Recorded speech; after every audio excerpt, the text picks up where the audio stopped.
But first, I just want to ask a quick question. How many people, everybody always asks this at shows, we do it every time, how many people are coming to an email summit for the first time? That's a very large number, which is kind of amazing because we've been doing these for, I think, 12 years. Not that most of you were like still in college or in high school, and we do have some people who have been to a great many of these. Anybody who feels they've been to a great many Email Insider Summits, please raise your hand. Well, there you go. They're always at the front table. And yeah, okay. Well, anyhow, welcome everyone. Thank you for being here, and thanks for giving your attention to Nick Worth, who is the CMO of Celigent, our title sponsor, and he's going to talk about the entitled consumer. I want to hope. There's my slides. I want to talk about what we call the entitled consumer, which is something I'm going to talk about with a breakfast theme. So that's breakfast, or not really, that's cereal. That's what I ate when I was a kid, because my mother worked and my father worked and there wasn't much time in the house, so they threw cereal on the table to keep us fueled for school. I went away to school. I was getting up really late, trying to run to class. I didn't really have much of a kitchen, so I ate cereal. And then I graduated from college. I thought, okay, now I'm a fancy adult person with a job, and I didn't have any money, and I still had a crappy kitchen, and I still didn't know how to cook, so I ate more cereal. And I kept eating cereal, and now, of course, I feed cereal to my own kid. And cereal's always kind of been a part of my life and something that I've enjoyed. When I started my own agency years and years ago, we promised the employees food. It turned out we didn't have any money, so we gave them cereal. And they were happy because they were young and like I had been some years before. So cereal's always been there in my life, and it turns out that cereal is super cool. This is the Cereal Killer Cafe. There are a couple of these in London where I live, one in Shoreditch, one in Camden. And they serve you cereal when you go in. They have about 150 different kinds of cereal, different kinds of milk, different kinds of fruit, and for £4 or £5, you can have the cereal of your dreams in a very cool environment. And how do I know it's cool? Because these are the proprietors. These are Alan and Gary Keeley, a couple guys from Northern Ireland, from Belfast, who started the Cereal Killer Cafe, and they are, you guessed it, millennials, right? They're very authentic. They have beards, they have ink, and they run a restaurant that serves cereal from boxes, right? So you know these guys are the real deal. They've set it up to look like a kitchen, to look like somebody's home. I don't know if you can notice up there in the corner is one of my favorite products of all time. The younger people here won't remember, but some of us will. That's Millennios. This is a collector's item. Just before the year 2000, General Mills had the bright idea of taking out every fourth Cheerio in the Cheerios boxes and replacing it with a 2. So that as you were eating your Cheerios in the morning, it would become a Millennios, and you could consume the year 2000 over your Cheerios. So, but for all that coolness, breakfast cereal is in massive decline. This incredibly convenient product is no longer flying off shelves like it used to do when I was a kid and like when many of us were children. And the reason is this. You need a bowl, a spoon, water, and milk, and it creates a dirty dish. And that is incredibly inconvenient. Okay? And what's taking its place is breakfast bars, because you just unwrap and go. So the takeaway here is a product that rose to success because it was convenient is now falling in the market because it is inconvenient. Yet the product itself has not changed. What's changed is us. We're different. We used to think putting cereal in a bowl with milk and a spoon and having to wash the dish afterward was a lot more convenient than the alternatives we considered. And now, compared to a breakfast bar, it's inconvenient because the world is changing and consumers are becoming entitled. Entitled means thinking oneself deserving of special privileges. And I think that that's all of us, and I think that's all of us, not in a bad way or a good way, it's just the way that we are, and something that as marketers we have to deal with. We have to deal with the fact that consumers are demanding a lot more than they used to. Consumers expect real-time customer service, 80% of them expect automatic payments, 80% expect same-day delivery, half of us expect retailers to learn about what our preferences are and to make suggestions for us, and fully half of consumers expect that before long retailers will be shipping products before we order them. Okay? This is a thing actually called anticipatory commerce, but whether or not you believe in anticipatory commerce, the point is we are supposed to read people's minds in the view of half of the consumers in the United States. The expectation is we're going to know what they want before they know what they want. And why is this? It's because we, as consumers, are coming to understand what data really means and the power that data gives to marketers. So Gen Z and millennials, represented by the caricature of the dude in the watch cap, they expect a brand to know them as an individual person, not as a segment. Millennials are the first generation to reject their own grouping. Millennials will say, I'm not a millennial, I'm Steve. And you as a brand ought to know what I as Steve likes, not characterize me with a watch cap and a beard and some ink. Sorry, there we go. Privacy is not an issue. Grandparents of Steve, he's worried about privacy. He's worried about retargeting. Steve's concern is, how come you're retargeting me when I already made the purchase? How come you guys don't have that together? Why does that not work?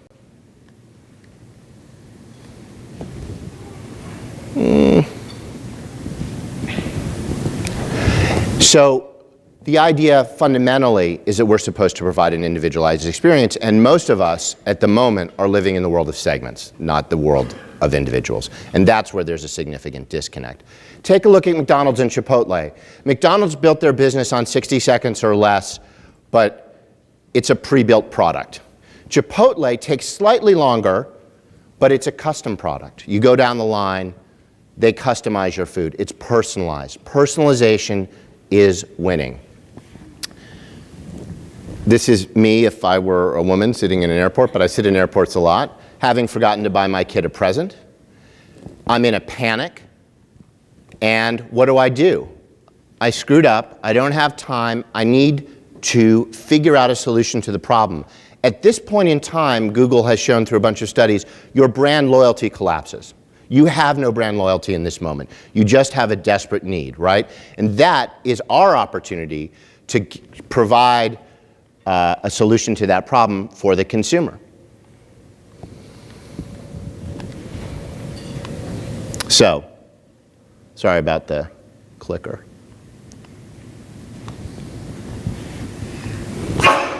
So what does the entitled consumer want? They want convenience, they want value, it does say value, and they want relevance. Those are the things that we have to provide. But at the same time, we're providing all this messaging. There's saturation in the marketing world. Take a look at the number of brand impressions over time. So in the past, people were seeing maybe 500 brand impressions about 100 years ago.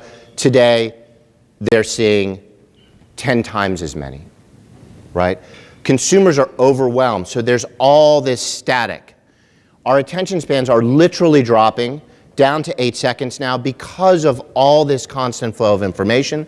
We literally pay less attention to things than goldfish. They have an attention span of between 9 and 10 seconds. The point there is not a sociological commentary on whether that's a good thing or a bad thing. Again, I don't care. What I care about that as a marketer, it's harder and harder and harder to connect with people in that kind of an environment. Gen Z has an interesting phenomenon called continuous partial attention, or CPA, where if you watch a teenager consume media and message on their phone and have a magazine open and do all these things at the same time, What they're doing is they're operating as a node on a network, right? Listening for signal. They're not multitasking. They're just waiting to see something that breaks through and grabs their attention, whether that's in their chat, whether that's in the video that they're watching, if that's in a magazine ad or whatever. But CPA represents, in a sense, the challenge that we all face of breaking through in that environment. And then you have the language issue. TLDR, it's an important acronym to know. TLDR means too long, didn't read. Again, talk to a teenager, send a long email to a teenager, and if it's too long, they're not going to pay attention to it. They want something that's short and digestible and in the language that they understand. So there's too much communication, and the communication to be effective has to be in a particular way, and yet we as brands still spend tons of money on mass advertising. We still act as though everybody's on the same path to purchase, which we know isn't really true. We treat everyone as though they're the same. And we fail to be in the moment. Everyone's on their phone, right? People aren't paying attention. So what are we going to do about that? Well, to get a better understanding, I'm going to show you a video from Google.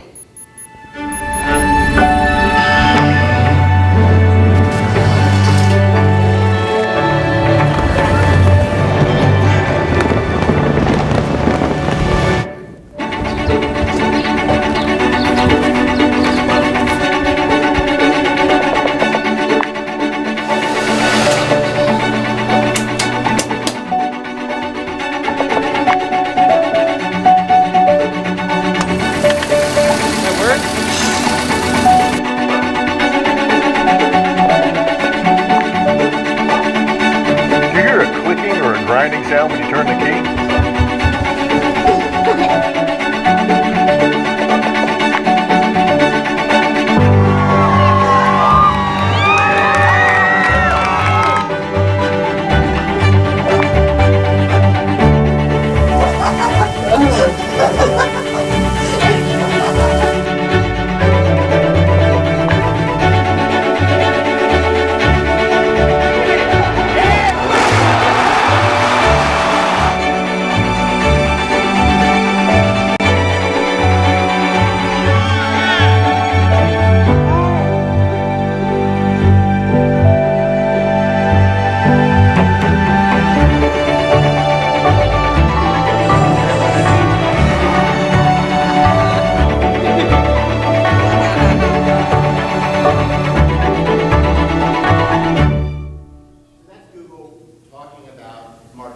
Moment, connecting with people in the moment, which is something we at Celgent very much believe in. Jeff, if you can. So in order to do that, and you can shift ahead again, we think that you need to adopt a new philosophy, something we call consumer-first marketing. And consumer-first marketing basically says you need to go upside down. You need to stop thinking about what you need to sell. Stop thinking about channels and start thinking about what people need and work your way backwards, if you can, right. So in the old way, what we would call marketer first, you start with trying to figure out how to sell something, and then you end up with a campaign at the bottom of it. And if you flip it, you start with a base of respect and integrity, which is treating people the right way, safeguarding their privacy, then understanding what they need, being empathetic to their needs, and then finally, as you identify what's relevant and meets their need states, then you deliver something. So in this world, you solve problems rather than have an email campaign. Go forward. So how do we do that? We have a technology platform, which is on the next slide, and it is an omnichannel consumer engagement platform. The idea here is that you're able to take in data across a whole range of different sources, right? Data that tells you about individuals who you know only as, say, site visitors or with whom you have a transactional history. And you're able to, hold on, go back. You're able to munge all that data together, built around a universal customer profile that enables you then to push out across all of your channels in a unified way and seek out those moments of relevance. Go forward. So the idea through the universal profile is that you're connecting in a 360-degree way with Steve, whether that message has to come via email, it has to come via mobile device, it has to come from some other way, but you have all of the contextual information to do that successfully. Go forward. So I'm going to give you a few examples if you go forward. So the first example, if we go forward one more, is our customer Redfin. So Redfin, is, as you may know, is a big real estate broker that's helping people buy and sell homes. Buying and selling homes is a tough business because you don't have a lot of transactions. Could be 10 years between customer purchases. So Redfin doesn't have a lot of money to spend on maintaining relationships with its past customers because there's a very low probability that they're about to buy or sell their house. But they want to maintain that relationship nonetheless, but do it cheaply, but in as human a way as possible, because the real estate business is built around human relationships. So how do you do that? They came up with this idea that they should send an email to every new home buyer, someone who had bought with them, the first time it snowed on their house. So the first time it snows on your new Redfin house,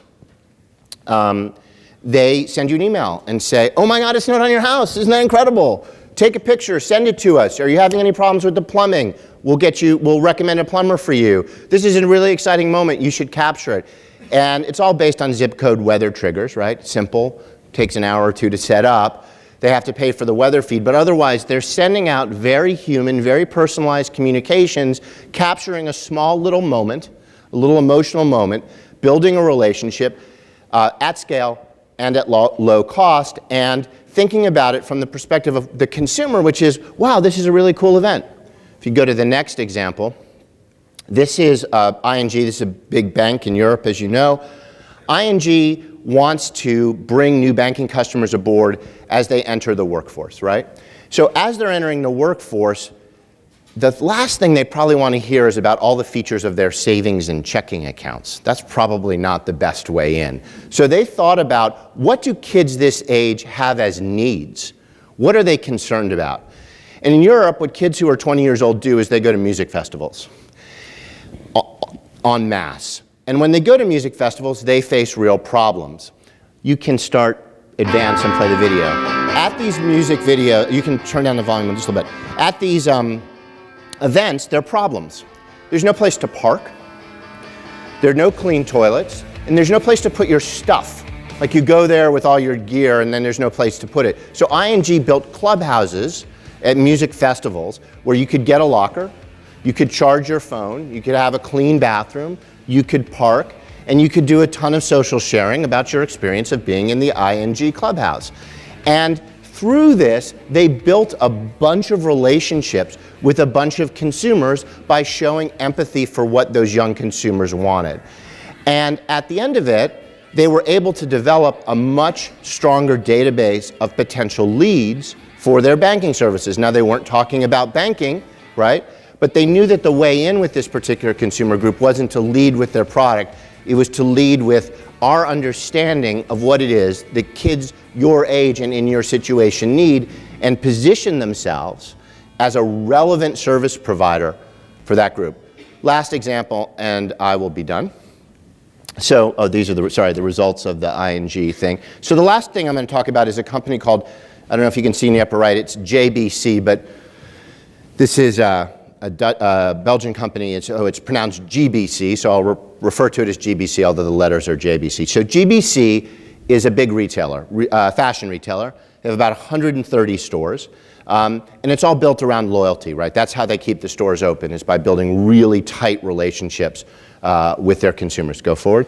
So they wanted to make sure that loyalty worked both in-store and in an omnichannel way across digital channels. Because their whole thing is creating advocates amongst their consumer populations, right? So the idea of the program was to build up their database to enhance the loyalty stuff that they were doing in-store to extend across digital channels. Go forward. So they have this big loyalty program. It's one of the the best ones on the continent. And what we did for them was give them a way to visualize that, to look at individual consumers not just as individuals, but also as connected nodes of people. So for example, family members would be listed together. So not only are you doing your traditional sort of CRM style relationship marketing, but you also have an individual customer view, which becomes very powerful as you move forward. So as people are in the store and checking out, the sales associates at GBC are trained to gather more data from the consumer, try to ask them a single question to further enhance that profile. So that profile is cumulative and building, and they're looking to understand if they can give them a survey, ask them a few questions, work on the NPS score, and continue to kind of iterate and drive forward the understanding of the individual consumer through what we call insight-led engagement. In other words, as you're gathering insights, you're engaging more and more effectively over time go forward. So ultimately, what you're able to do is look at the pattern of an individual over time and understand how interactions with specific campaigns move the needle or don't move the needle with an individual, which gives you a much deeper understanding of how to impact that specific person over time. Move forward. So there are all the traditional elements there, online, offline, they mail stuff, they do email, they have all kinds of life cycle campaigns going. But they're also capturing data as much as they can, wherever they can, particularly their big advantage over a pure play e-commerce company is that they have the in-store experiences. And they use that as an asset, an opportunity to learn and to build a deeper relationship. Go forward. So finally, what's interesting about this is you've got this omnichannel approach, you've got all these life cycle things going, but as the individual consumer is in the store, the sales associate is fully equipped to say, oh, I saw that because the entire history of that customer's relationship with GBC is listed out, right? So they can ask them specific stuff. They can look and see whether, say, oh, we sent you this promotion. Did you like that? Is that why you're here? Oh, I noticed that you normally buy size medium and you're buying a small today. Is that what you meant to do? Because we have you written, we have your preferences being for a different size. So it enables them to use all this data and all this technology that we all are so excited about to actually build individual consumer relationships at scale across both digital channels and the in-store channel to deliver what we think of as a consumer-first experience. That's it. Thank you very much. Look forward to catching up with you. Thank you, Mr. Worth, as always, for kicking us off here. You know what? Before you